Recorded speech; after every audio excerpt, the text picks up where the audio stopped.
नमस्कार। IGNOU DEC course में जब भी हम अपने प्रोजेक्ट फाइल बनाते हैं तो हमें जो वो अपनी प्रोजेक्ट फाइल में एक इंडेक्स बनाना होता है।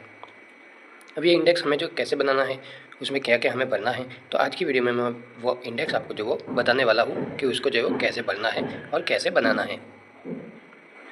ये इंडेक्स जो होता है ये आपके प्रोजेक्ट फाइल में चरण फर्स्ट के आगे लगता है। जब भी हम तीनों चरण कंप्लीट कर देते हैं तो जो भी हमारा चरण फर्स्ट होता है उससे पहले ये इंडेक्स जो है वो लगता है। तब मैं आपको जो है इंडेक्स बताता हूँ कि हमें इंडेक्स जो है वो कैसे बनाना है और साथ में उसमें जो हमें क्या क्या फिल करना है। कुछ इस तरीके से जो हमें इंडेक्स बनाना होता है जो कि 2 या 3 पेज में जो वो बन जाता है। सबसे पहले जो वो हमें ऊपर लिखना होता है विषय वस्तु की तालिका।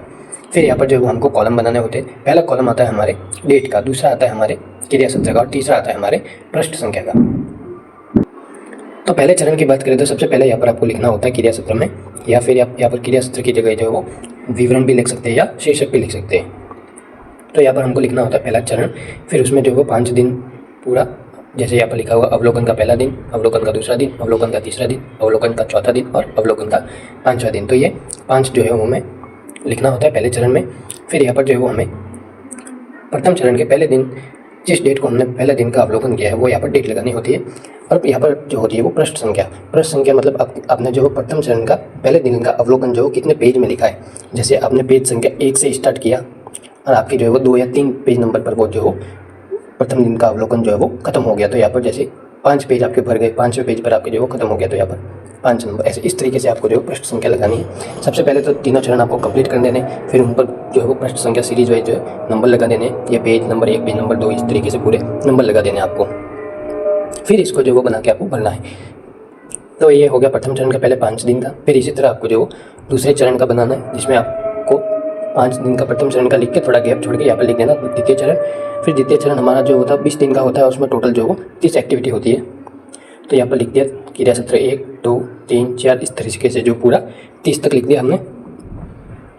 और फिर यहाँ पर जो वो हमें डेट लगानी होती है। हमने द्वितीय चरण का क्रिया सत्र फर्स्ट जो किस डेट को कराया, सेकंड किस डेट को कराया, थर्ड जो किस डेट को कराया, इस तरीके से डेट लिखनी होती है। और यहाँ पर जो वो पृष्ठ संख्या आ जाती है कि द्वितीय चरण का हमारे जो पहली एक्टिविटी जो वो हमने कितने पेज में हमने कंप्लीट की, फिर दूसरी एक्टिविटी कितने पेज में हमने कंप्लीट की। इस तरह से पेज संख्या आपको लिखनी होती है। ये दूसरा चरण जो वो पूरा हमारे 20 दिन का होता है और 30 क्रिया होती है। तो यहाँ पर जो वो टोटल हमने क्रिया सत्र 30 लिख दिया दूसरे चरण का। इस तरीके से दूसरा चरण हमारा कंप्लीट हो गया इंडेक्स में। फिर आता है हमारे तीसरा चरण। फिर यहाँ पर हमने दूसरा चरण जो है वो कंप्लीट करके यहाँ पर थोड़ा गैप देके हमने लिख दिया तीसरा चरण, हेडिंग लगा दी। फिर यहाँ पर जो है वो हमें तीसरा चरण हमारा जो 5 दिन का होता है और एक दिन में जो वो 4 एक्टिविटियाँ होती है।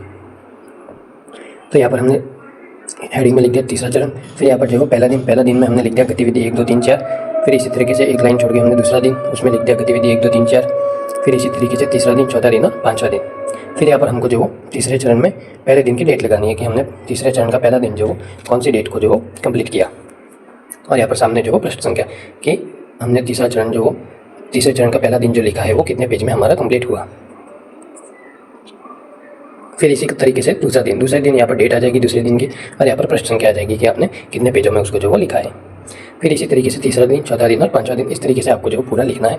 मैं एक लिखा हुआ भी आपको जो बता देता हूँ, और इसकी जो वो एक फ़ोटो या सैंपल जो मैं टेलीग्राम पर डाल दूँगा, जिसको देख कर ऐसे का ऐसे आपको जो वो कॉपी करके बना लेना। डेट जो है वो आपने जिस डेट को जो वो अपने वीडियो रिकॉर्डिंग की है, अपना प्रोजेक्ट कंप्लीट किया है, वो डेट इसमें लगानी है। तो ये जो आप डेट लिखोगे यही डेट जो है वो आपको अपने एनेक्चर में फिल करनी है। जब भी एनेक्चर फॉर्म भरोगे, सील और साइन करवाओगे स्कूल से, तो उसमें भी जो वो पूरे 30 दिन के अंक को जो वो लिखना होता है कि हमने जो वो अपना प्रोजेक्ट जो वो पूरे 30 दिन में अपने स्कूल में इंटर्नशिप के जरिए कंप्लीट किया है, और वो किस डेट से हमने स्टार्ट किया था और किस डेट को हमारा खत्म हुआ जो वो भी एनेक्चर में डेट लिखनी होती है। तो एनेक्चर की वीडियो में इसके बाद में आपको बताऊंगा कि कितने एनेक्चर फॉर्म होते हैं और उनको जो कैसे भरना होता है, और कौन कौन से एनेक्चर फॉर्म पर हमको जो वो सील और साइन करवाने होते हैं। तो वो अगली वीडियो में आपको मैं बताऊँगा।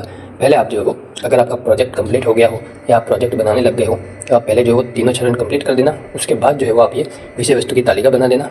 उसके बाद जो है वो आप जो भी कवर पेज वगैरह बनाना चाहो, मैंने बताए हुए हैं वैसे, तो वो बना लेना। और लास्ट में मैं आपको बताऊंगा कि पूरा प्रोजेक्ट फाइल जो है वो हमको कैसे अरेंज करना है, पहले कौन सा पेज लगेगा, बाद में कौन सा पेज लगेगा। तो इस तरीके से मैं सब आपको पार्ट वाइज बताने वाला हूँ। तीनों चरण की मैंने वीडियो बनाकर अपलोड कर दी है।